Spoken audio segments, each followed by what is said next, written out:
सुभाषनगरचा 50 वर्ष जुना रस्ता कायम ठेवा. ग्रामस्थांची खोपोली नगरपालिकेत धडक.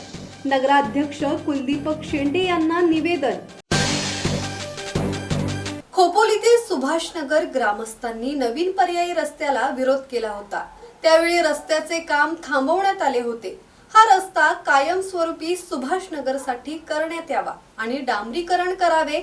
तसेच माजी उपनगराध्यक्ष स्वर्गीय सखाराम जाधव मार्ग सुभाषनगर येथील चौकास जाधव मामा चौक असे नाव देऊन सुशोभीकरण करण्यात यावे. यासाठी राष्ट्रवादी काँग्रेसचे नेते राहुल जाधव यांच्यासह सुभाषनगर ग्रामस्थांनी नगराध्यक्ष कुलदीपक शेंडे यांना निवेदन दिले आहे.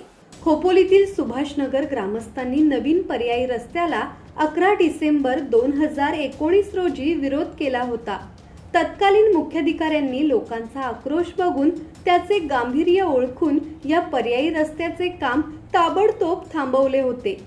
50 वर्ष जुना रस्ता कायमस्वरूपी सुभाषनगरसाठी करण्यात यावा आणि या रस्त्याचे डांबरीकरण करावे. तसेच या रस्त्यास खोपोली नगर परिषदेचे माजी उपनगराध्यक्ष स्वर्गीय सखाराम जाधव मार्ग आणि सुभाषनगर येथील त्यांच्या घरासमोरील चौकास जाधव मामा चौक असे नाव देऊन सुशोभीकरण करून नामकरण करण्यात यावे ही मागणी आहे. खोपोलीचे नगराध्यक्ष कुलदीपक शेंडे यांनी सुभाषनगर मधील ग्रामस्थांच्या मागणीकडे पूर्ण लक्ष दिले जाईल असे आश्वासन दिले आहे.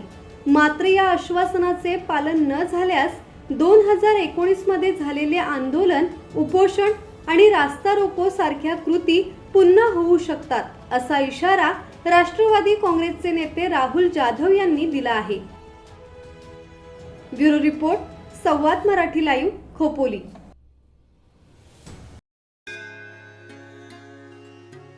श्री गणपती संस्थान महड, तालुका खालापूर, जिल्हा रायगड.